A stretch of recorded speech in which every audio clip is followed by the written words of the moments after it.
Hello, in this video we are going to talk about Python installation using Anaconda. Anaconda is an open source distribution of Python and R programming languages. It is a bundle of popular Python packages such as NumPy, SciPy, Pandas, Jupyter, etc. It also comes with package manager called Conda. Let us now begin with the installation process. We'll start with downloading the installer. Let us now open the downloads link in the browser window. Select the installer package for your operating system.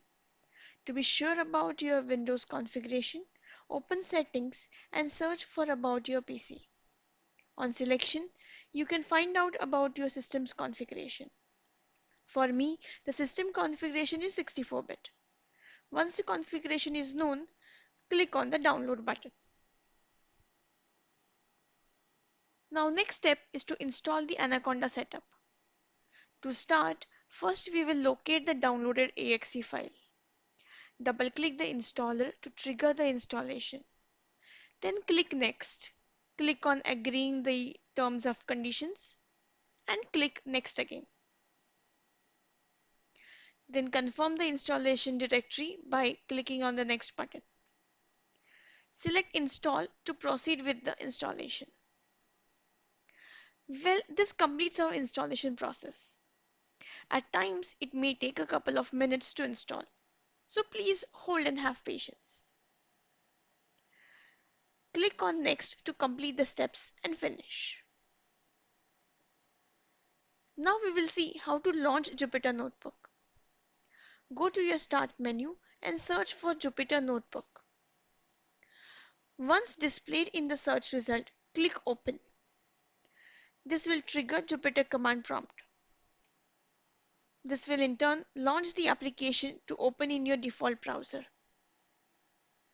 A point to be noted, keep this Jupyter application prompt running as long as you are working on your notebooks. The Jupyter Notebook opens in the default system root directory. We will navigate to one of our familiar folders. Let's say here is desktop.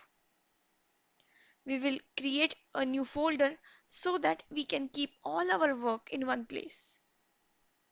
To create a new folder, click on the new menu and select folder. This creates a new untitled folder. To rename, we will select the checkbox and click rename. Let us name it as Python Labs and then click to navigate. Let us now create Python notebook. Click on the new menu and select Python 3. This will open a blank ipynb notebook. .ipynb is the file extension, which stands for IPython notebook. As you can see, the name of the file is untitled. So let us rename this file.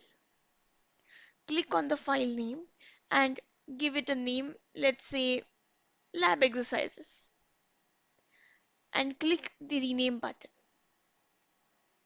To locate the file, let us navigate to our desktop. Can you notice our folder here? Double click to open and here is our notebook. A very important point to be noted, this file cannot be accessed by double clicking on it. To access this file, you have to always open the Jupyter application, navigate to the file location and open it to view the contents. Let us now write our first Python program. Print hello world. To execute the code, use keyboard buttons Shift plus Enter. And here is our output. In this video, we have seen how to install Anaconda and then how to launch Jupyter Notebooks and how to write a program in a cell in a Jupyter Notebook. In the next video, we will start with our Python coding with the first topic, that is data types in Python.